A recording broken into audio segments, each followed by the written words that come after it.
Well, yes, we were just outside Tacloban City, in between the city and the airport, in a place called Palo.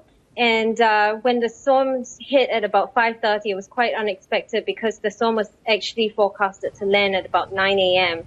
But it was much earlier than we had expected. And it was loads of debris everywhere. The glass was shattering in all the buildings. You could see roofs being ripped off, cars being overturned. It was widespread damage. And then the storm surge came and many were on the ground floor. But thankfully, in the area that I was at, all the people had survived.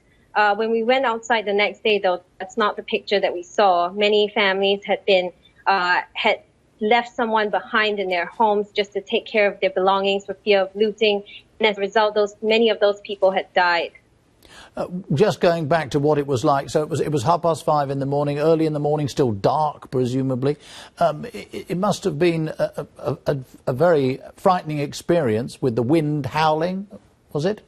Yes, it was quite frightening, but the light was coming on already at the time, so it wasn't quite as dark as we had earlier expected. But what really struck me was that the wind had gone on for about 6 hours, so it was only at about 11:30 a.m. that morning that we felt safe enough to go outside.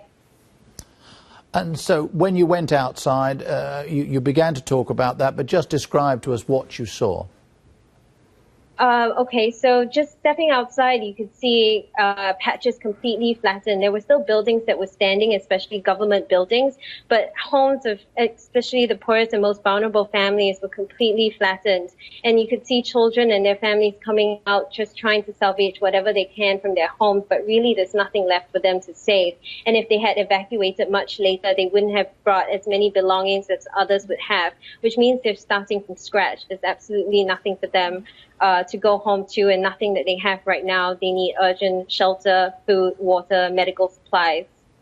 And a lot of people seem to have lost their lives. Was there evidence of that, the people who hadn't managed to escape either the collapsing buildings or the water coming in?